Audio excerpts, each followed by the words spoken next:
গণতন্ত্রকে প্রাতিষ্ঠানিক রূপ দিতে হলে, কার্যকর করতে হলে বিরোধী দলকে সবচেয়ে বড় ভূমিকা পালন করতে হবে।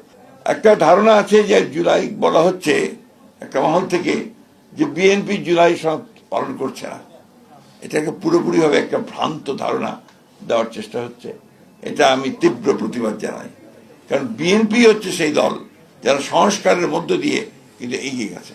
আপনি চিন্তা করেন, এক দলের শাসন ব্যবস্থা থেকে বহুদলীয় গণতন্ত্রে নিয়ে এসছে কিন্তু দলের প্রতিষ্ঠাতা শহীদ প্রেসিডেন্ট জিয়া রহমান।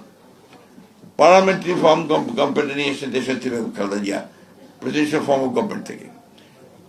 তত্ত্বাবধায়ক সরকার আপনার এখানে সংবিধানের সন্নিবেশিত করেছে বিএনপি।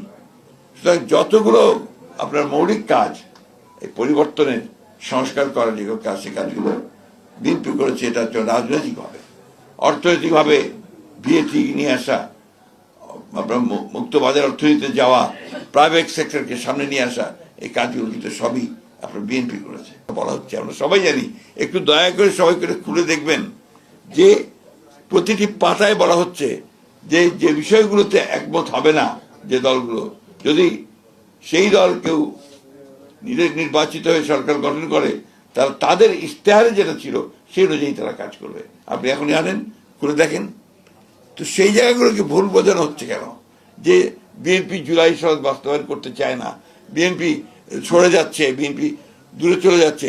প্রবলেমটা তো অন্য জায়গায়। প্রবলেম হচ্ছে যে গণভোট, যেটা কথা বারবার বলা হচ্ছে, সেই গণভোটে যে 4টা কোশ্চেন ছিল, সেই 4টা কোশ্চেনের মধ্যে 3টা কোশ্চেন তো আমরা একমতই ছিলাম। কিন্তু একটা প্রশ্ন, যে প্রশ্নটা আমাদের সেই কমিশন, আপনার সংবিধান সংস্কার কমিশন, তারা যেন কারোর সঙ্গে পরামর্শ না করি, আমাদের রাজনৈতিক দলগুলি স্টেকহোল্ডার যারা ছিল তাদের সঙ্গে করে পরামর্শ না করি তারা এটা চাপে দিয়েছেন। এই যে বিষয়টা, এটা তো আমি, আপনার মনে আছে, আপনাদের মনে থাকবে, আমি তখনই স্টেটমেন্ট দিয়েছিলাম, এটা একটা জাতির সঙ্গে প্রতারণা করা হয়েছে। এই জিনিসটা কিন্তু আমরা অনেকেই ভুলে যাচ্ছি। আমরা কখনোই সেটা মেনে নিইনি। আমরা বারবার বলেছি যে আমরা এইখানে একমত নই।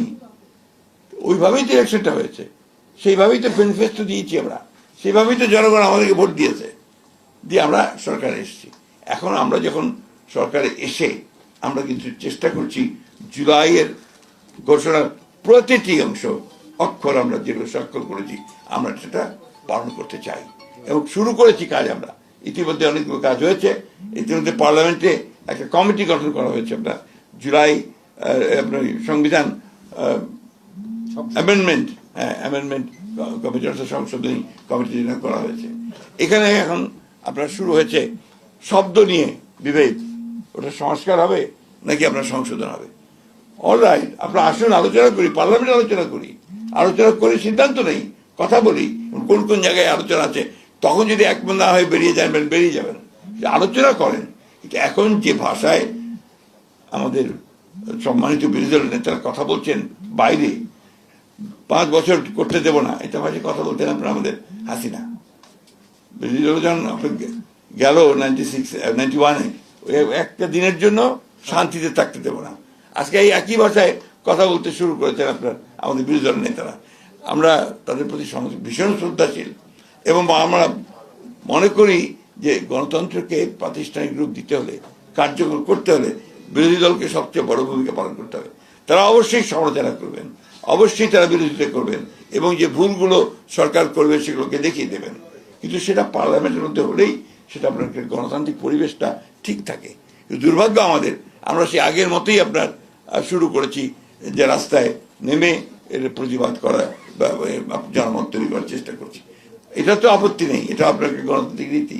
কিন্তু সেটা এমন এক পর্যায়ে যেন না যায় যে পর্যায়ে গিয়ে আপনার এটা একটা সংঘাতের রূপ না নেয়। এটা আপনার অত্যন্ত জরুরি বিষয়।